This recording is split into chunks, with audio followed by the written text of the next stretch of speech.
Bonjour à toi. Aujourd'hui, dans cette vidéo très spéciale, nous allons une fois de plus parler de la finance décentralisée, de la finance décentralisée en particulier pour la communauté de l'Afrique francophone. Donc, dans le cadre de notre formation en finance décentralisée, nous avons donc décidé aujourd'hui de prendre un cas pratique qui concerne les investissements dans des startups de crypto-monnaies. Donc, avant de commencer cette vidéo, moi, c'est Marc Aurel. Je suis ton coach en finance décentralisée, tout ce qui est crypto-monnaie, blockchain, comment optimiser ses finances. Et justement, vu que la finance décentralisée en général, les crypto-monnaies prennent de plus en plus de la place dans la vie quotidienne, il est donc important que chacun de nous, Africains de l'Afrique francophone, puisse comprendre comment ça fonctionne afin de mieux investir et d'éviter justement des possibles arnaques qui peuvent exister actuellement sur Internet. Donc, ceci dit, avant de commencer cette vidéo, j'aimerais te rappeler que je ne suis pas un conseiller financier.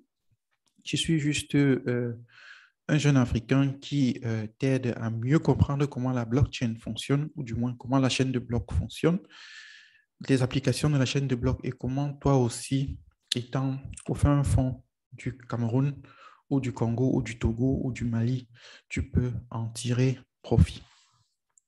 Donc, avant d'investir, fais d'abord tes propres recherches parce que tout le contenu de cette présentation, c'est un contenu à titre éducatif. Je vais juste te montrer qu'il y a aussi d'autres alternatives et que si tu t'y penches un peu, tu peux réellement en tirer profit. Et donc, n'investis pas ce que tu n'es pas prêt à perdre. C'est pour ça aussi que dans la formation, je t'apprends à calculer ton risque investisseur. Ceci dit, maintenant, commençons la vidéo. Donc, si tu es intéressé par les investissements en crypto-monnaie, alors reste jusqu'à la fin de cette vidéo parce que sûrement tu en auras vraiment des informations qui vont te faire comprendre pas mal de choses. Surtout, abonne-toi au canal, laisse-moi un petit pouce. Là, ça va aussi encourager mon travail.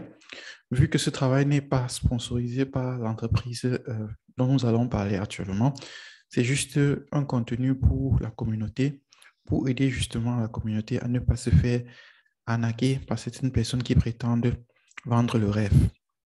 Donc, dans le cadre de notre formation, il est question justement de t'apprendre comment la blockchain fonctionne et de construire pour toi cette pompe à cash.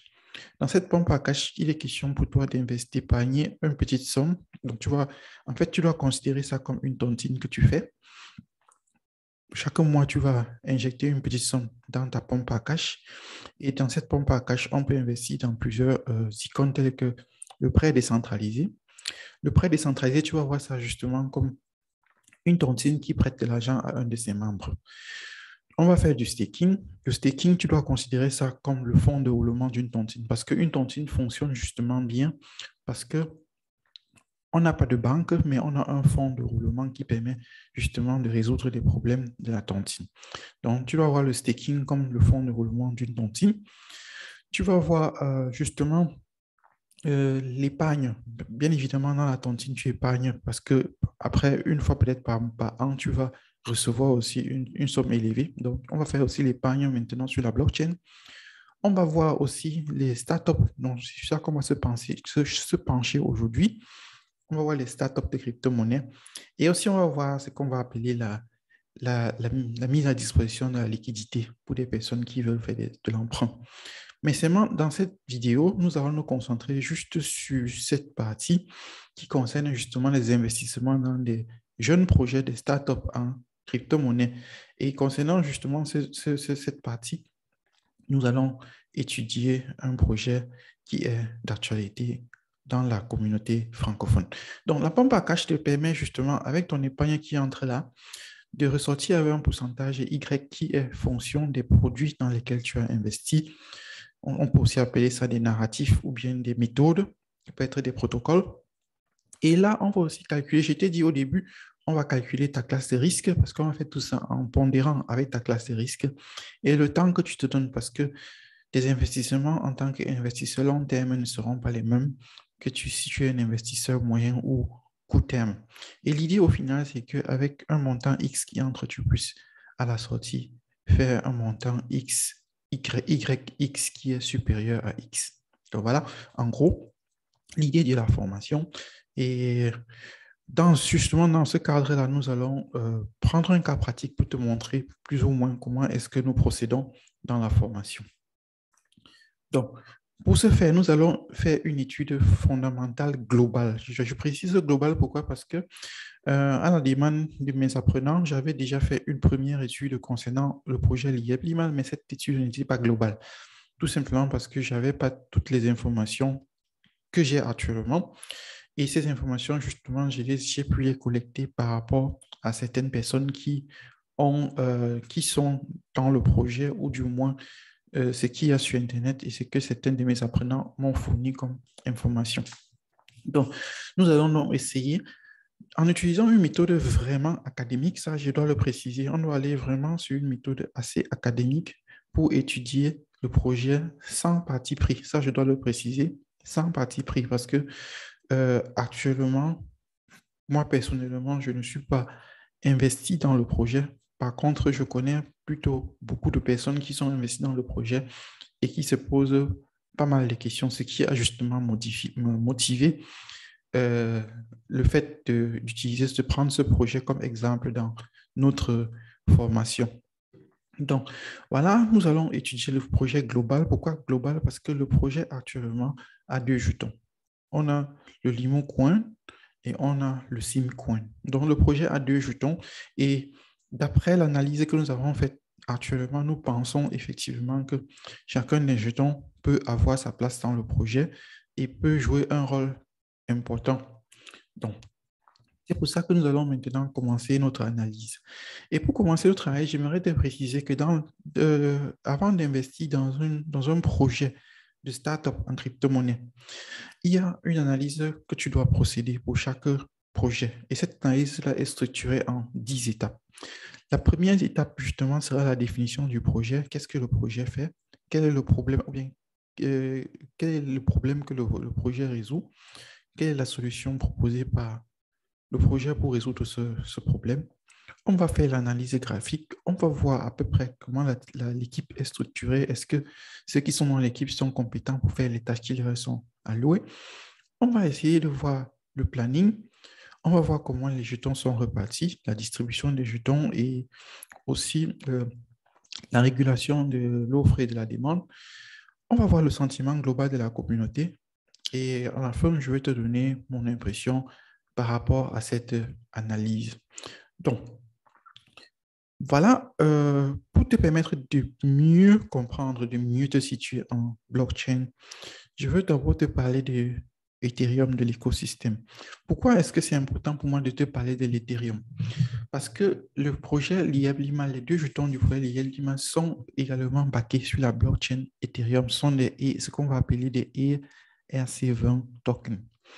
Donc, ce qui veut dire donc ceci là, ce qui veut dire donc qu'on a à la source l'Ethereum. Donc, tu vas voir ça plutôt comme la répartition sous forme de tranches d'oignon, parce que tu vois, c'est cette répartition justement de l'écosystème. Donc, tu vois, donc, au départ, on a l'Ethereum. L'Ethereum est une crypto-monnaie volatile. Nous savons que les crypto-monnaies sont très volatiles. Donc, ça veut dire que si je veux construire quelque chose de solide dans l'écosystème d'Ethereum, la première chose que j'ai à faire, la première couche justement de l'oignon, ou du moins la première au-dessus du noyau, je veux dire, c'est cette couche qui représente la couche où tu vas trouver des jetons stables. On a par exemple le USDC et on a le DAI. Donc, on a des jetons stables qui sont backés au-dessus du noyau. Donc, avec les jetons stables, vu que j'ai les jetons stables, je peux maintenant faire des offres de services. Donc, puisque pour mesurer un service, je dois avoir un jeton stable sur lequel je peux me baser pour vendre un service. Donc voilà, une fois que j'ai le jeton stable, la couche qui va dessus, ce sont les services. Et on voit sur la plateforme d'Ethereum comme service, on a Matic, on a Zcash qui sont des accélérateurs de processus sur la blockchain. Donc, tu vois, donc, on a d'abord le jeton stable qui sera maintenant en monnaie numérique comparable à l'euro et au dollar, par exemple. Et maintenant, avec qu'on a l'euro et le dollar comme unité de mesure, on peut aller au-dessus de maintenant faire offrir des services. Et maintenant, pour que ces services-là puissent être et, échanger avec les clients, il nous faut les infrastructures. Donc, c'est pour ça qu'au-dessus des services, on a les infrastructures. Donc, il nous faut, par exemple, un chain link qui va nous permettre de prendre les informations de l'extérieur et de les ramener sur la blockchain. On a un UMA qui fait à peu près la même chose. Et en fonction des applications, on aura justement des protocoles et d'autres projets de blockchain qui nous aident à travailler. On a par exemple le set qui nous permet de créer des index au-dessus de la blockchain. Donc voilà, tu vois, on a les infrastructures parce qu'on a besoin de ces infrastructures-là pour offrir des services que nous mesurons à partir de ces jetons stables. Maintenant, comme nous avons les infrastructures, au-dessus, maintenant, on a ce qu'on appelle le Asset Management Tool. Donc ici, on a par exemple ton MetaMask, on a le Trust Wallet, on a d'autres types de wallets qu'on peut utiliser justement pour acheter et échanger les services. Parce que ce que tu dois comprendre, c'est que dans la monnaie papier, on a besoin du porte-monnaie pour garder de l'argent ou bien d'une carte de crédit. Dans la monnaie numérique, on a besoin justement de ce qu'on va appeler un wallet. Ce qu'on va appeler un wallet, c'est un portefeuille numérique sur lequel maintenant tu auras tes jetons. Donc, c'est comparé, on peut comparer ça carrément à un porte-monnaie, mais cette fois-ci, un porte-monnaie numérique. Donc, avec ton porte-monnaie numérique, tu vas venir dépenser des jetons pour acheter des services. Et pour que ces services-là puissent être offerts, on a besoin des infrastructures. Maintenant, au-dessus de ce asset management tool, on a le exchange. Exchange, pourquoi? Parce que si justement le service qui est offert, par exemple ici, je prends un exemple, quoi, si c'est que ici tu voudrais acheter une maison, alors tu peux peut-être dans ton portefeuille numérique, tu n'as pas suffisamment d'argent pour acheter une maison. Donc tu vas aller maintenant sur un exchange, prendre un crédit pour venir justement acheter ta maison ici. Donc, c'est comme ça que tu dois comprendre l'écosystème de la blockchain. Et ça, on est parti de l'Ethereum. Maintenant, je vais te montrer un schéma comparatif par rapport au projet l'IEP Limal. Donc, l'IEP Limal, le voilà. Au-dessus, exactement comme l'Ethereum, on a l'IEP Limal qui se positionne là, avec le jeton Simcoin Swap. Donc voilà, il se positionne là. Dans le livre blanc du jeton Limo Coin Swap, on nous a fait comprendre que Limo Coin Swap ça veut être un jeton stable. Donc ça veut dire on a au-dessus de l'écosystème, comme tu vois sur Ethereum, on a maintenant le Limo Coin Swap qui se positionne comme jeton stable qui va permettre justement les échanges. Et au-dessus maintenant de cette couche où on a les jetons stables, on a maintenant les services. Les services qui sont entre autres l'e-market, l'e-portal, euh, l'e-market Mada, l'e-market Mada et Simtrex. Donc, on a justement ces services-là. Et on a aussi, de notre côté, tout ce qui est construction de maisons, vente de maisons, tout ce qui va avec, donc tout ce qui est agribusiness, ce sont des services justement qui sont backés au-dessus de cette couche. Parce que cette couche, justement, c'est le jeton stable qui est la mesure avec laquelle on va vendre ces services. Donc, comme c'est comme ça, on dit qu'on est en adéquation justement avec cet écosystème. Maintenant, je t'ai dit que pour que les services te soient vendus, il te faut les infrastructures. Donc, tu vois, donc, vu que l'IAVIMA se déplace dans le sens du tourisme, du bien-être des populations, alors on a ce grand projet d'infrastructure où il est question de construire des hôtels de luxe. On a une compagnie aérienne, on construit. Pour ces hôtels-là, on a justement des routes qui vont aller vers ces hôtels. On a des restaurants, on a des centres touristiques qu'on va exploiter, on a l'achat des terrains. Bref, on a pas mal de choses qui sont classées dans le cadre de l'infrastructure, parce que c'est avec ces infrastructures-là maintenant qu'on va justement faire cette prestation de service et que les clients vont se sentir à l'aise. Au-dessus justement de cette couche infrastructure, tu as bien évidemment le Asset Management Tool, ce qui est exactement MetaMask ou Trust Wallet, ou peut-être plus tard un Limo Wallet, on ne sait pas. Donc ça, ce sera le dirigeant de nous dire. Donc, on voit donc que pour pouvoir acheter les services ici, tu as besoin de ce portefeuille numérique dans lequel tu auras justement des Limo Coins, jetons stables et aussi des SIM Coins ici pour pouvoir donc échanger contre des services. Donc, tout va bien.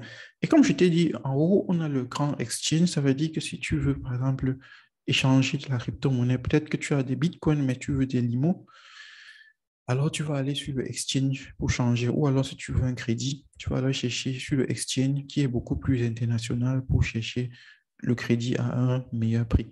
Donc, tu comprends qu'à ce niveau, quand on compare l'écosystème Ethereum avec l'écosystème Lima, on voit que Lima fait a exactement la structure de l'écosystème Ethereum sur lequel il est backé.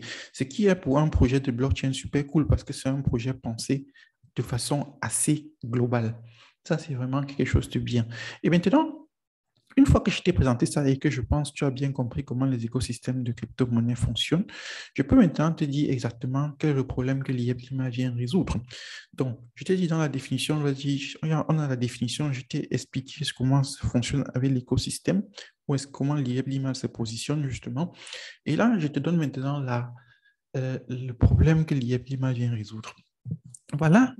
Chez nous, en Afrique, beaucoup de personnes vivent encore dans la précarité. Donc, on a beaucoup de problèmes de logement, on a beaucoup de problèmes d'adduction d'eau potable.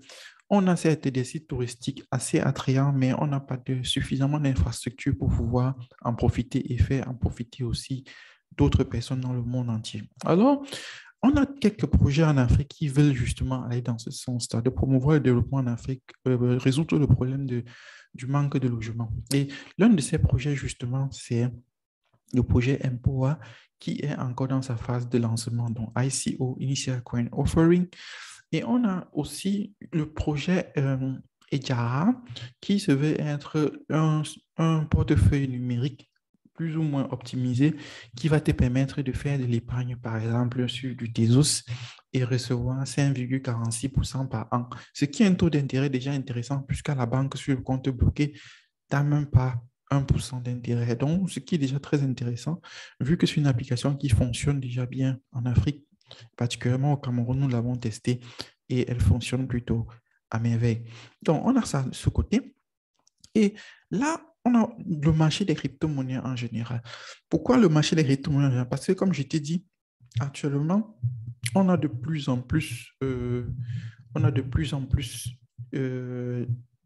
des crypto-monnaies qui se créent. Actuellement, nous sommes à peu près à 17 000 jetons. Et cela se crée pourquoi? Parce que le développement va beaucoup plus vers la monnaie numérique. On s'est rendu compte qu'avec la monnaie papier, on a beaucoup de difficultés, surtout que pour financer la crise du corona, il a fallu que les banques centrales impriment 40% de billets en plus qui sont en circulation. Et c'est ça qui va expliquer justement la montée des prix que tu observes quand tu vas faire des courses. Donc, ton panier de la ménagère devient de plus en plus cher. Donc, vu tous ces problèmes-là, alors l'une des solutions, ce sont les monnaies numériques, parce que les monnaies numériques, on ne peut pas les imprimer n'importe comment. Et donc, l'IA vient se positionner justement ici comme un edge. Donc, c'est-à-dire, ce sera ce projet-là qui va permettre non seulement de développer l'Afrique en mettant sur pied des infrastructures décentes pour des personnes vivant en Afrique déjà, mais aussi te permet d'investir en même temps dans le secteur des crypto-monnaies, justement, d'investir dans le secteur des crypto-monnaies avec un portefeuille qui va bien. On peut aussi utiliser un portefeuille Ejara pour investir justement dans ce type de projet. Donc, tu vois, lui vient se positionner là comme cette personne-là qui va te permettre d'entrer sur le marché des crypto-monnaies, de cet écosystème-là et d'apprendre à naviguer dedans tout en tirant profit de ce réseau. Et ce que je trouve en tant que solution, c'est vraiment une solution d'un problème qui est concret et ce qui montre encore sur ce point que le projet est plutôt assez bien pensé. Donc, et maintenant, on va peut-être aller plus rapidement. Je t'ai dit ici, là, au petit 3, J'ai sauté le petit 3, mais je l'ai fait exprès tout simplement parce que le petit 3 c'est la solution. La solution, en fait, je te l'ai donné ici. Donc, c'est pour ça que je l'ai sauté. Donc, en fait, la solution que l'IA propose justement, c'est un jeton stable, un écosystème un, euh, avec un exchange, donc une place de marché, si on peut appeler ça comme ça, où tu peux échanger tes jetons stables. Et avec ces jetons stables, tu peux justement aller acheter des services tels que la restauration, l'hôtellerie, les maisons, faire des projets dans l'agroalimentaire. Donc, en fait, c'est voilà la solution que l'IA apporte. Donc, c'est pour ça que j'ai sauté cette partie, mais je ne sais pas que j'ai sauté, mais c'est là, en fait, déjà représenté. Donc, c'est pour ça qu'on va directement aller au petit 4. Le petit 4, c'est l'analyse graphique, comme je t'ai dit. Et au niveau de l'analyse graphique, ce que je veux te montrer, c'est tout simplement que toutes les crypto-monnaies sont en décadence depuis pratiquement le mois ici là, de septembre. Donc, fin août, oui, depuis le mois de septembre, parce qu'on voit ici, le sommet a été atteint plus ou moins en mi-août. Et après, depuis cette période-là, nous sommes en décadence. Donc ça, je voulais te montrer. Et ça, c'est justement la courbe du projet du SimCoinSwap. En passant, je dois te préciser que la courbe pour le Limo CoinSwap n'est pas encore disponible parce que, bien évidemment, le projet vient d'être lancé. Et je pense que d'ici quelques temps, quelques semaines, quelques mois, la courbe sera aussi disponible. Donc là, j'ai juste ploté les bougies pour la courbe du SimCoinSwap. Ici, là, c'est un plot journalier. Et tu vois, ça va à l'âge de juillet 2021 jusqu'à maintenant, jusqu'en février où nous sommes. Et là, ce que je veux te montrer, c'est que depuis le mois de septembre, depuis le mois, à mi-août, depuis mi-août jusqu'à maintenant, nous sommes plus ou moins en tendance baissière. Et étant dans cette tendance baissière, on remarque quand même quelque chose de très intéressant que j'aimerais aussi te faire voir ici, c'est que quand tu utilises justement ton TradingView, où tu plottes justement l'indicateur qu'on appelle le RSI, le Relative Strength Index, alors on peut toujours voir ici la courbe de 70 et la courbe de 30. Et ce que tu vas remarquer, c'est que chaque fois que tu tends à toucher la courbe de 30, tu bascules du marché haussier vers un marché baissier. Donc, ça veut dire que si tu as un RSI qui tend vers 30, à ce niveau, tu dois passer de tes jetons volatiles aux jetons stables pour supporter le marché baissier sans peine. Et quand tu vas revenir toucher la courbe des 30, ou bien dépasser la courbe, tendre vers la courbe des 30, alors tu auras tendance de basculer de nouveau d'un marché euh, baissier vers un marché haussier. Donc, ça veut dire à chaque fois que je vais venir tester la courbe de 30, il faudra passer de tes jetons stables vers des jetons qui ne sont pas stables pour prendre la montée. Bon, ici, justement, on ne voit pas cette montée parce on voit plutôt une longue consolidation, mais toujours dans une tendance baissière. Non? Mais ce que je veux te faire remarquer ici, c'est que tu peux utiliser cet indicateur-là, le RSI, entre 70 et 30. Et ce que tu vas constater, c'est qu'à chaque fois que la courbe du RSI va dépasser le milieu, la courbe des 50, on aura tendance à aller un peu plus haut. Donc, ça veut dire aussi qu'ici, il faudrait que tu attendes plus ou moins quand cette courbe va aller dépasser la courbe des 50 et là, tu vas aller plus haut. Et là, ça te donne à peu près à partir de quand est-ce que le prix du jeton va éventuellement remonter. Et après avoir lu le livre blanc, j'estime justement que le prix pourra éventuellement remonter à partir du mois de, de mi-mars, avril, mai, tout simplement parce que c'est cette date-là qui a été donnée dans le livre blanc pour la vente des premiers immobiliers qui ont été construits par le projet ou financés par le le projet Librement. Donc voilà, tu peux suivre cet indice et ça te permet de savoir aussi où est-ce que tu achètes parce que bon, quand tu viens toucher justement la courbe de 30, c'est le bon moment pour acheter et quand tu vas toucher la courbe de 70, c'est le bon moment pour vendre. Et là, justement, tu ne vas pas attendre le sommet pour vendre, tu dois vendre en palier, tu vas prendre les profits en palier. Bref, je t'explique ça plus en détail dans la formation. Je voulais juste te montrer ici là que ici, ça c'est la courbe comparative de l'Ethereum. Et si tu veux remarquer, si je trace aussi une ligne au-dessus de l'Ethereum, tu vas remarquer qu'on est presque on a presque la même baisse, plus ou moins. Bon, ici, tu vas voir que l'Ethereum est à plus 19% et là, peut-être tu vas voir à moins 96%. Ça ne doit pas t'irriter, c'est juste parce que le projet a chuté. Tu vois bien que le projet a pompé à ce niveau pendant que l'Ethereum était plutôt constant. Et après avoir pompé, le projet s'est cassé la figure pour se retrouver avec un jeton valant moins de 5 de 5 centimes de dollars. Donc, actuellement, on est à peu près à 3 centimes, 4 centimes de dollars. Mais ce que tu dois connaître, tu comprends, c'est on a un peu changé ici parce que partant de moins 99% de pertes, 99,6% de pertes, on est remonté à moins 96,53% de pertes. C'est la raison pour laquelle tu vois ici. C'est certes élevé, mais on est déjà plus ou moins encore un peu remonté. Et ce que je veux encore que tu remarques sur ce graphique, c'est que à chaque fois que le coût est remonté, si on regarde les pics, si on voit ce pic-ci, là, bien évidemment, beaucoup de personnes ont vendu tout ce qui avait acheté des jetons avant et ont gardé, se sont précipités là pour vendre les jetons parce que le prix était assez élevé. Bon, d'autres personnes, quand ça a commencé, la chute a commencé, il y a eu beaucoup de personnes qui ont eu peur, qui ont aussi essayé de vendre. Et là, on est arrivé à un bas où les gens commençaient à perdre espoir. Et là, le prix est remonté. Qu'est-ce qui s'est passé? Ceux qui n'avaient pas vendu plus haut se sont précipités à vendre. Et comme beaucoup de jetons étaient en circulation, le prix a continué donc à chuter et aussi avec la tendance qui est de l'heure. Donc, tu vois donc, à chaque fois qu'on est arrivé, ici, on a dépassé la ligne de 50, donc tu vois qu'on est un peu remonté plus haut. Là, on est allé tester la ligne de 50 tout simplement, mais on n'a pas dépassé.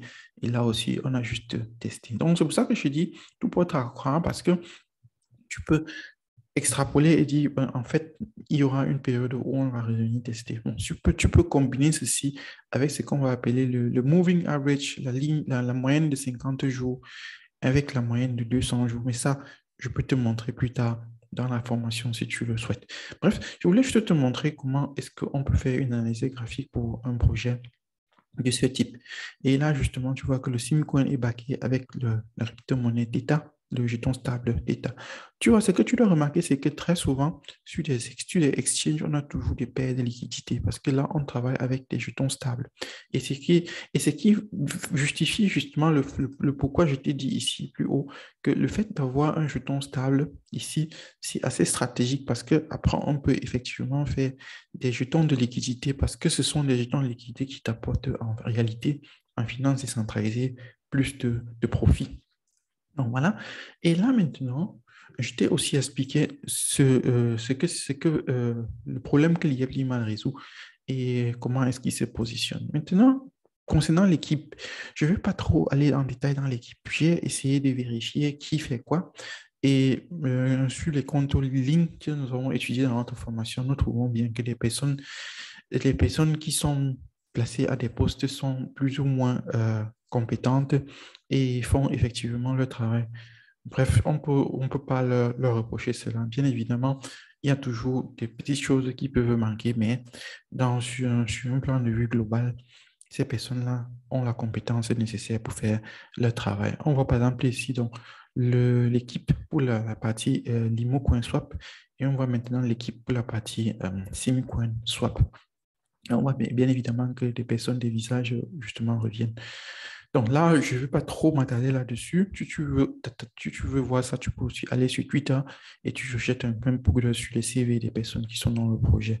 On a la timeline. Dans ma dernière formation, j'avais juste, dans un premier temps, vu cette timeline la timeline qui était réservée au projet Limon Coin Swap. Et là, sur le timeline, mon problème, c'était justement les délais qui étaient seulement assez généralistes. On avait juste les trimestres. Et justement, je disais, ça aurait été mieux de donner un peu plus de précision aux investisseurs. Par contre, dans le livre blanc du Limon, du SIM.swap, on a justement une roadmap comme ça se doit avec les dates et les réalisations. Et voilà justement pourquoi je te dis, il est possible qu'au mois de mars, au mois d'avril, justement, les prix du SIM.swap grimpent vers le haut parce que c'est là où on va commencer justement la vente des appartements. Donc, voilà, tu dois surveiller ça. Si tu es investisseur de l'image, je te prie de surveiller ça. Tu dois surveiller déjà ça pour voir si c'est réalisé tel que c'est prévu. Et là aussi, il te faut surveiller cette date parce que ce sont les dates pour lesquelles les prix du jeton peuvent grimper. Bien entendu, il faut considérer aussi si on est en période baissière ou bien si on est en période haussière, parce que ça joue aussi un coup vu que la majorité des crypto-monnaies suivent le cours du Bitcoin. Donc, voilà le programme qui est plutôt assez bien élaboré, dont il est question pour toi en tant qu'investisseur de vérifier si le projet est respecté. Et s'il est respecté, il n'y en a pas de, de problème, on n'a pas de, de choses à demander justement à la compagnie. Donc, pour la roadmap, c'est ça. Et maintenant, euh, là, c'est vraiment ce que je dis, c'est une analyse subjective parce que j'ai pensé justement à essayer de comprendre l'idée du projet. Bon, ça, vraiment, je peux me tromper, mais aussi, ce serait bien si des personnes internes au projet peuvent confirmer ou désapprouver l'information parce que, comme je vous ai dit, c'est une analyse basée sur un modèle académique, donc je ne suis pas en train de prendre parti pour, pour quiconque dans le projet. Alors, essayant de comprendre l'écosystème que j'étais présenté en haut et la structure de l'écosystème, j'arrive dans la conclusion que, voilà, et c'est ce qui est écrit dans le livre blanc, Simcoin, eh bien, Limal veut créer un exchange qui va s'appeler Simtrex Exchange et ce exchange-là va utiliser ces deux crypto-monnaies-ci là. Donc, le jeton stable qui sera justement la base. Comme tu t'as vu tout à l'heure dans TradingView, je calculais avec Theta. Donc, à la place de Theta dans cet écosystème, je vais calculer avec Limo CoinSwap. Et j'aurai maintenant comme le SimCoin comme en fait ce qu'on va appeler le jeton utilitaire parce que c'est ces jetons-là que je vais utiliser comme monnaie d'échange pour acheter des services, pour acheter des appartements, pour aller au restaurant, pour payer le tourisme. Bref, c'est ce jeton-là que je vais utiliser comme monnaie usuelle dans mon portefeuille numérique.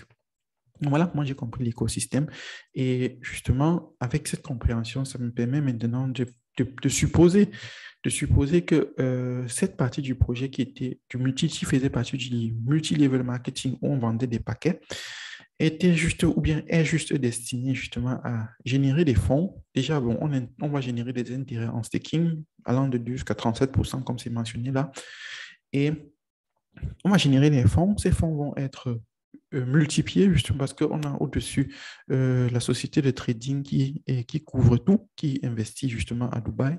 Donc, on va multiplier ces capitaux avec une partie des bénéfices. On va payer les investisseurs qui ont investi déjà.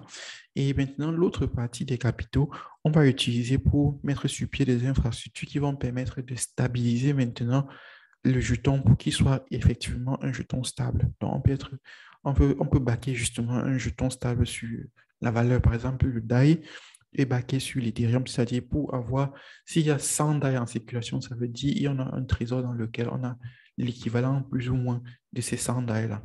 Donc, c'est ça que tu dois comprendre. Ça veut dire si on a un jeton stable de Limon Coin Swap, il faudrait qu'on ait un portefeuille sur lequel on a un certain nombre de jetons ou bien un certain nombre de assets qui justifient justement le, la valeur de ce jeton-là. Et je pense justement maintenant que je peux me tromper, bien évidemment. Si tu trouves que je me trompe, bien corrige-moi. Donc, que ceci c'est destiné justement à créer de la valeur pour effectivement stabiliser le jeton stable, qui est le Limo Coin Swap. Donc, ce qui va donc nous amener directement au petit 8 qui est dans la distribution des jetons. Et sur la distribution des jetons, on avait vu justement au niveau de la token économique qu'on avait 50% de jetons qui étaient destinés à la charité, à l'alimentation.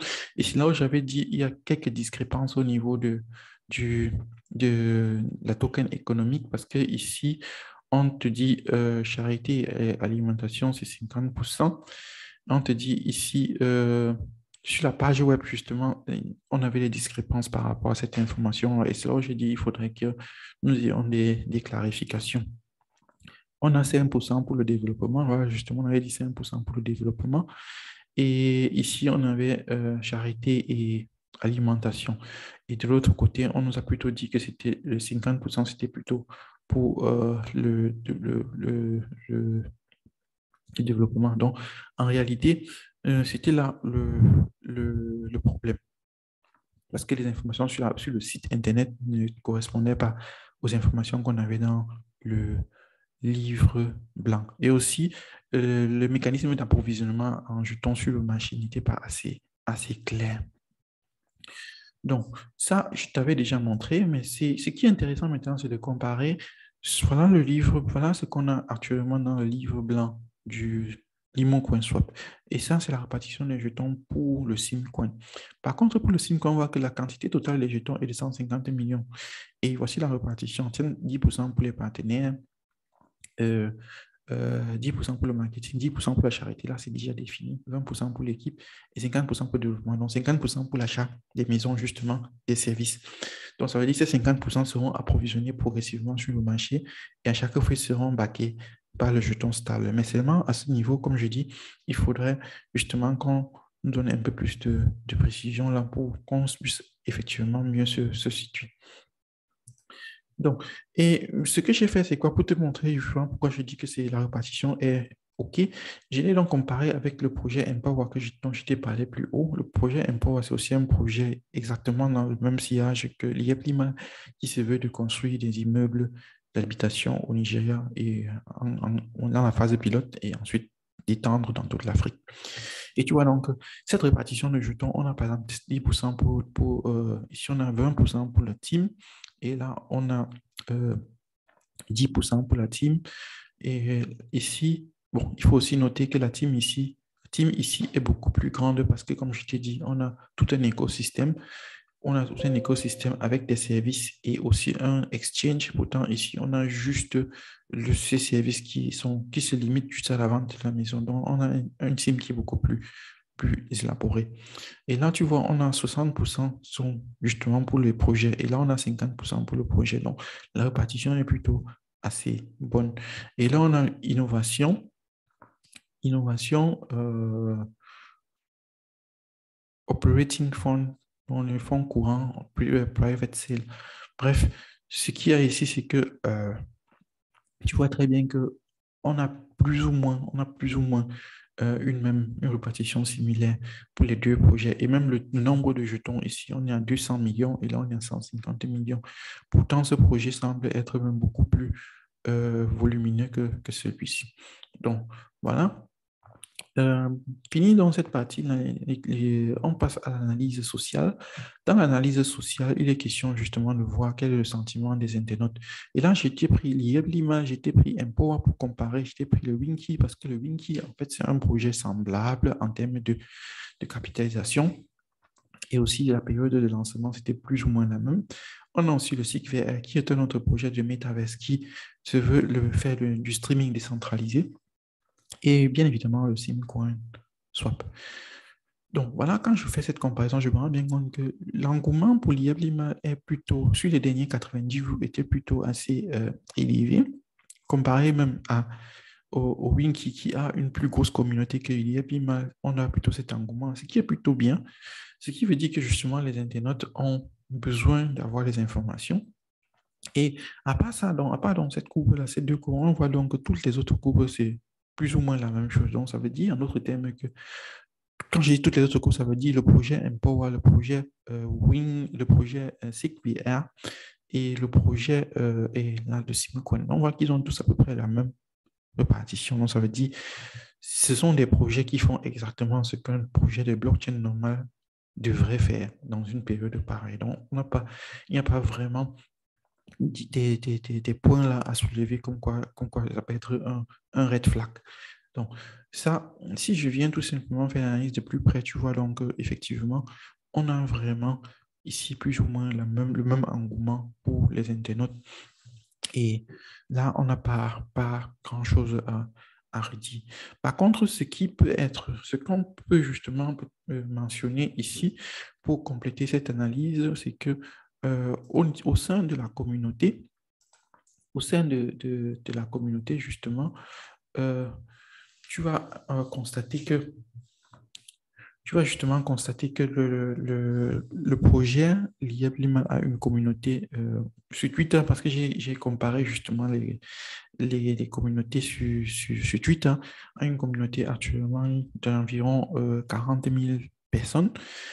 Comparé au projet Wing qui a une communauté beaucoup plus grande, on se rend compte depuis que, voilà, justement, on a le projet Simcoin qui a une communauté de 36 311 personnes.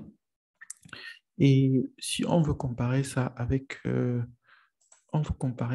la communauté, avec une autre communauté ou un projet similaire, on se rendra bien compte que euh, le projet Empower n'a qu'une communauté de 9 200 personnes. Et donc, c'est un projet qui, en termes de volume, est plus grand, mais une communauté beaucoup plus faible. Et on a justement la communauté SICVR qui a 179 personnes, mais on voit qu'ils ont à peu près la même tendance sur Google. Donc, ça veut dire en fait qu'il y a plus d'engouement pour le projet Lié-Climat que pour ces projets-là, ce qui est plutôt assez intéressant. Si on veut regarder, on compare avec le Winky, on voit la communauté Winky à 82 1338 personnes.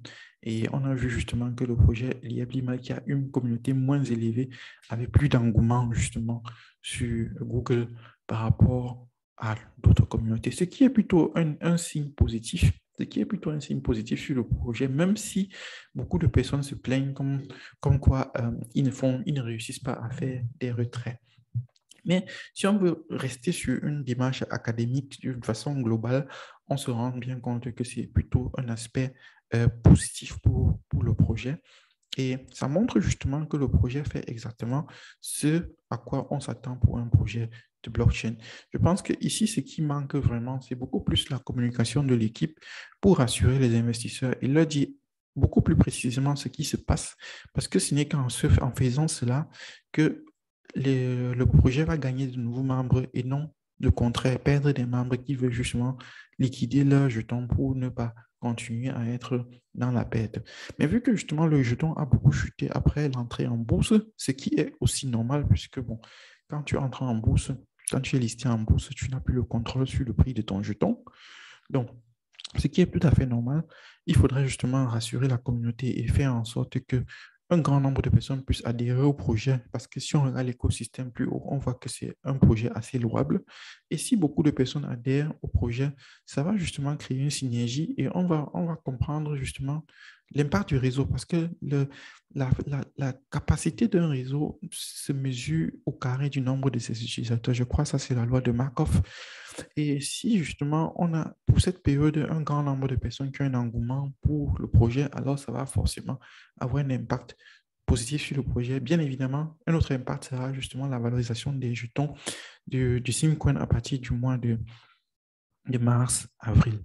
Donc voilà, en gros, nous sommes arrivés au petit 9 et là, on passe justement à la conclusion. Qu'est-ce que je peux dire pour ce projet? La conclusion, c'est que le projet Lima, c'est un projet de blockchain qui fait exactement ce qu'on attend d'un projet de blockchain. Il est centralisé. Pourquoi? Parce que, il est basé l'entreprise euh, sur l'entreprise SIM. Donc, l'IEP c'est bon, bref, l'IEP couronne tout. Et là maintenant, on a, comme conclusion d'analyse, on a une bonne structure de projet. On a comparé l'écosystème avec l'écosystème d'Ethereum. On a une très bonne structure de projet avec une très bonne visibilité. Une transparence est limitée au niveau de la gestion des coins swap. Ouais, bien évidemment, on a vu que dans la token économique, on avait quelques petits soucis de compréhension. On avait des discrépances entre ce qui était listé sur CoinGecko, sur CoinMarketCap et ce qu'on avait sur la page Internet ou bien ce qu'on avait dans le livre blanc. Donc, ce sont des choses qu'il faut justement lever. Surtout que le projet, justement, ce sont des projets avec des montants assez colossaux. Donc, on a la divergence entre le livre blanc, oui, justement. On a la comparaison avec d'autres projets sérieux, justement, nous a montré, surtout sur le plan social, que l'engouement pour le projet Liebman est plutôt à une bonne position par rapport à un projet de même taille. Un point négatif, c'est que le volume de transactions n'est pas très élevé parce que quand nous allons sur CoinGecko et que nous vérifions le volume de transactions, nous nous rendons compte que pour le Limo CoinSwap, le volume de transactions est à peu près à 102 000 euros, 102 000 dollars. Et pour le Simcoin, le montant des transactions est vraiment très faible. Ça, je peux te montrer. Je ne sais pas si ça va s'afficher rapidement. Le montant des transactions est assez faible, ou bien le volume des transactions est assez faible. Et c'est là justement que je dirais, peut-être c'est un point faible, parce que là, tu vois, le volume des transactions est juste à 5813. Donc, ça veut dire, en d'autres termes, que beaucoup de personnes ces derniers temps n'ont pas d'y placer de jetons. Ce qui peut être justifié par le prix, parce que bon, vu que le prix est très bas, je crois que le jeton coûte actuellement 1 centime de dollar. Donc, vu que le prix est très bas, ça n'intéresse personne de déplacer un grand nombre de jetons, ce qui justifie justement ça. Mais et là, justement, ce que je peux aussi te dire, c'est que bon, la captation boursière n'est pas encore disponible. C'est la raison pour laquelle, quand tu vas faire euh, quand tu vas faire une comparaison entre la courbe de la captation boursière et la courbe des prix, tu n'auras pas, tu n'auras pas justement deux courbes qui se ressemblent plus ou moins. Tu auras juste une courbe des prix et au niveau de la captation, justement, tu auras une courbe de prix et au niveau de la captation boursière, où tu devais normalement avoir une courbe qui ressemble à celle-ci, tu n'auras plus rien du tout. Tu auras juste une simple ligne droite. Et ça, justement, c'est aussi un indicateur qui doit te montrer qui doit te permettre de comparer les projets parce qu'avec le market cap et ce qu'on appelle le TVL, Total Volume Locked, tu peux justement comparer les projets de blockchain entre eux. Ici, ce n'est pas encore disponible et ça aussi, je t'ai dit, ce n'est pas un critère pour ne pas investir dans le projet, tout simplement. Pourquoi? Parce que tous les projets que j'ai choisis pour faire la comparaison n'ont pas encore de valeur de market cap. Et ces projets, pour le Winky qui a été lancé plus ou moins à la même période, n'a pas de market cap. Pour l'autre projet, c'est normal parce qu'il est encore en ICO, donc c'est normal, mais pour SIGVR aussi n'a pas de market cap. Donc ça ne peut pas être un facteur pour ne pas investir dans le projet. Mais c'est un bon indicateur parce que quand tu l'as, ça te permet de savoir si le projet suit, si l'offre suit la demande. Donc, c'est un très bon indicateur que tu pourras justement plus tard aussi contrôler. Voilà, je voulais juste te montrer ça. Et on revient ici, on se rend bien compte que ça, c'est justement un point à voir parce que le volume de transaction est très bas. Par contre, le volume de transaction pour le point swap, comme je t'ai dit, est de l'ordre de 100 000 euros pour une communauté, disons, j'ai dit juste la communauté Twitter. Si on prend la communauté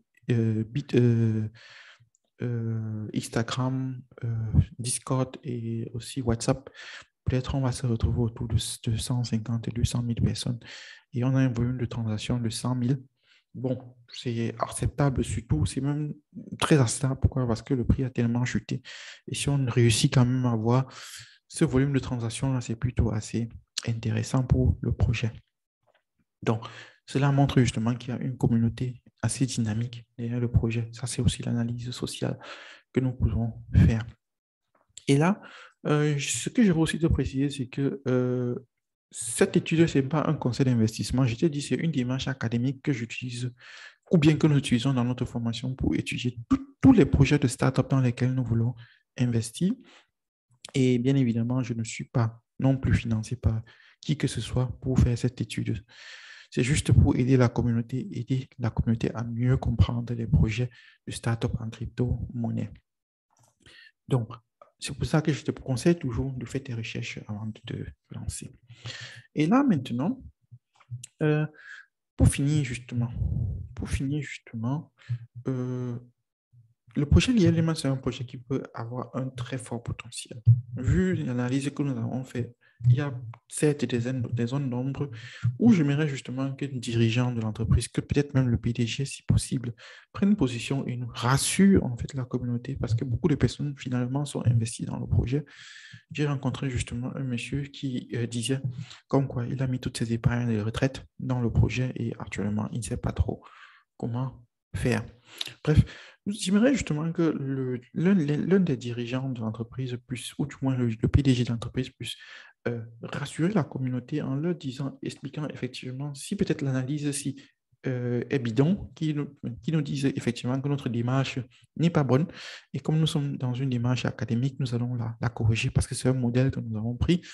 Nous allons la corriger. Mais si par contre, ils trouvent que l'analyse est bonne, alors il peut l'approuver et je pense que ça va aider un grand nombre de personnes à mieux comprendre ce qui est fait, à mieux le comprendre parce qu'il a dit dans l'une des vidéos comme quoi que tant qu'il sera en vie, l'IEP-Limal vivra. Donc, si on voit justement tel que le projet est structuré, on comprend pourquoi il a dit cela. Donc, ce qui serait bien, c'est qu'il rassure justement les populations parce que c'est ce que les gens veulent en fait. Et ça va permettre aux personnes de ne plus sortir du projet, mais plutôt d'investir encore davantage pour soutenir le projet parce qu'en fin de compte, d'après la loi de Markov, plus il y aura les utilisateurs dans le réseau, mieux ça vaudra pour stabiliser le réseau. Et c'est le principe de la tontine et du fonds de roulement en fait. Plus il y a les utilisateurs, plus le fonds de roulement est costaud, plus avec ce fonds de roulement, on peut se permettre d'aller investir. Et ça profite à tout le monde. Donc, c'est pour ça que je dis, mon souhait, c'est que la direction puisse prendre position par rapport à cette analyse, qu'on puisse dire aux utilisateurs, OK, restez tranquille, tout va aller, on est en train de travailler et ça va permettre justement à d'autres personnes qui veulent juste entrer dans le projet, d'entrer sereinement dans le projet. Et ça peut passer par la mise sur pied des contenus éducatifs pour la communauté. Donc voilà, nous sommes arrivés à la fin de notre analyse. Maintenant, avec ces informations, je te prie justement de faire tes propres recherches. Essaie de voir si la roadmap va être respectée au mois de mars ou au mois d'avril. Essaie de vérifier la courbe du RSI, de comparer pour voir si effectivement tu vas traverser la zone de résistance de 50 de RSI. Et voilà, ce que tu peux éventuellement faire si tu as beaucoup de LimoCoin, c'est de passer de LimoCoin à Simcoin, d'avoir à peu près la même quantité parce que si après le LimoCoin est stabilisé à 1 dollar comme jeton stable, le jeton qui va le plus prendre de la valeur sera le Simcoin puisque lui, c'est un utility token qui permet d'acheter des maisons. Donc voilà ce que je peux te dire sur ce projet. Bien évidemment, à prendre avec beaucoup de pincettes parce que, comme je t'ai dit, il faudrait que la direction puisse valider ou ne pas valider l'analyse. Nous l'avons tout simplement fait dans le cadre de notre formation parce que nous le faisons pour tous les projets et nous avons choisi ce projet tout simplement parce que on fait une formation en Afrique centrale et ce projet est aussi un projet de l'Afrique centrale. Donc, si le contenu de cette vidéo t'a plu, laisse un petit commentaire, abonne-toi au canal, laisse-moi un pouce bleu ou bien un pouce encourageant parce que c'est ça qui motive mon travail. Je ne suis pas sponsorisé par l'entreprise. Ce sont tes pouces bleus qui motivent mon travail et qui vont faire en sorte que peut-être même le PDG puisse voir cette présentation, plus il y aura des pouces bleus, plus l'algorithme de YouTube lui permettra à cette présentation d'arriver jusqu'à la direction. Et peut-être qu'il va approuver ou ne pas approuver. Et à ce moment-là, en tant qu'investisseur, on saura justement comment se comporter. Donc voilà ce que je voulais partager avec toi aujourd'hui. Laisse-moi un commentaire. J'aime lire tes commentaires. Si tu veux te former, ben, inscris-toi à la formation. Actuellement, nous sommes en phase de promo et les prix sont plutôt assez intéressants. Et en t'inscrivant ou bien en laissant un commentaire, tu peux même gagner des formations gratuites jusqu'à la fin du mois de février. Donc, je vais te laisser les liens en description pour t'inscrire dans la formation ou bien pour me contacter si tu vois qu'il y a des choses que j'ai oubliées ou que je n'ai pas bien fait. Alors, contacte-moi et comme je t'ai dit, nous sommes dans une démarche académique et nous allons procéder justement à la correction pour la communauté parce qu'en fait, au final, nous travaillons pour notre communauté. Déjà, je dois dire un grand merci au PDG de la société pour avoir pensé à un concept pareil parce que euh, sans toutefois prendre parti, un concept pareil en Afrique, il est unique. C'est un concept qui est unique en Afrique. Et si le PDG respectait justement sa ligne de conduite, comme il l'a dit, alors franchement, ce serait un projet vraiment louable pour la communauté africaine franco. Bref, voilà ce que je voulais partager avec toi aujourd'hui dans cette vidéo. Laisse-moi un commentaire, abonne-toi au canal. Et si tu as besoin que je te fasse une prochaine vidéo, ben dis-moi tout simplement sur quel sujet est-ce que nous allons faire l'analyse. Je te souhaite donc de passer une très bonne journée et On se voit dans une prochaine vidéo et bye bye.